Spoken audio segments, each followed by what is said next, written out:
안녕하세요. 법무법인용 전주 김도현 변호사. 예, 조국정입니다. 오늘 파산 절차에서 채무자가 집회기일에 반드시 출석해야 하는지. 네, 반드시 출석해야 됩니다. 집회일에는 끝났나요, 그러면? 네, 출석해야 아니요 됩니다. 이제 뭐 여러 가지 이야기 한번 네. 해보시죠. 네. 네, 이제 반드시 출석을 하셔야 되는데 이제 부득이하게 출석하지 못하는 경우에는 관제인 사무실에 연락을 주시거나 아니면 대리인께 연락을 하셔가지고 저희랑 연락을 취하든지 아니면 법원에 불출석 사유에 대해서 뭐 의견서를 제출하신다든지 그런 방법으로 자신의 의견을 내셔야 됩니다. 네, 이제 부득이한 사정이 있는 경우에요. 네. 제가 그런 법정에서 채무자 누구가 병원에 뭐 입원했다, 뭐 갑자기 뭐 부모님이 아프시다, 네. 막 이런 사정을 들어 출석을 하지 못했다, 이 부분 뭐 참고를 해달라고 이제 진술을 하죠. 네. 그럼 출석 안 해도 되는 거 아니에요? 아닙니다. 출석을 하셔야 되는데 그 이유가 이제 집회기일 전에 파산 선고 받고 최초 집회기일 전에 이제 관제인과 면담을 하잖아요. 예, 그 당시에 어떤 뭐 소극적인 행동을 보였던 분들이거나 아니면 관제인과 원활하게 면담이 안 되거나 그 면담이 끝나고 관제인이 이제 보고서를 판사님께 제출을 했는데 그 보고서를 보고 판사님이 그래도 의문이 나는 사항이 있을 경우에는 집회기일 날 판사님이 채무자 당사자의 얼굴을 보고 물어보는, 질문을 하는 그런 절차를 또 진행을 하기 때문에 집회기일에는 출석을 하셔야 됩니다. 네, 파산 절차가 이제 원활하게 진행이 되려면은 집회기일에 출석을 해서 이제 판사가 어떤 생각을 하고 있는지, 네. 그리고 내가 지금 어디까지 와 있는지 그렇죠. 본인이 이제 알 수 네. 있어서 네, 출석을 하셔야 되는 겁니다. 네. 법인 파산은 어때요? 예, 법인 파산의 경우에는 파산을 하는 사람이 법인이기 때문에 뭐 법인 대표자가 뭐 반드시 출석을 해야 되는 건 아니고요.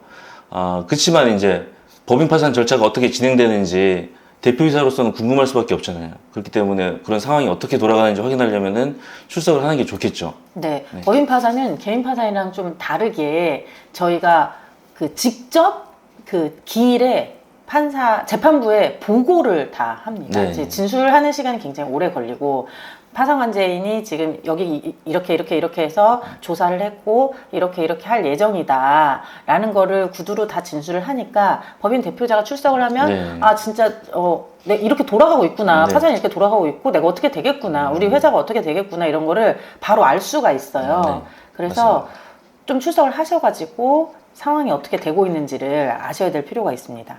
네, 맞습니다. 파산 사건이 선고기일 있고 집회기일 있고 뭐 속행 있고 계산보고를 네, 맞습니다. 위한 집회기일 있고 기일이 너무 이제 다양하게 있잖아요.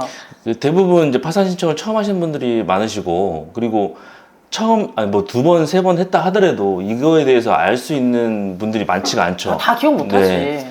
그래서 이제 선고기일과 집회기일, 뭐 계산보고를 위한 집회기일 이런 것들을 헷갈리시는 분들이 많이 계셔가지고 저희한테 이제 이날에도 출석해야 되나요? 이렇게 물어보시는 분들이 많으신데 개인 파산의 경우에는 신청서를 법원에 파산 신청서를 제출을 하시고 선고기일부터 기일이 잡히면은 모든 기일에는 다 출석을 하셔야 된다고 생각하시면 돼요. 출석하지 않으면은 일단 선고기일 날에는 선고를 하지를 않습니다. 파산 선고를. 그날은 불출석으로 정리를 하고 그 다음에 다시 선고기일을 잡는데 또 불출석하면 이제 파산 신청이 기각이 됩니다. 네. 그래서 일단은 반드시 출석을 해야 되는 거는 선고기일이고 집회기일 같은 경우는 좀 개인적으로 사정이 있으면은 관제인 사무실에 네, 연락을 사전에 주시면 뭐. 네, 됩니다.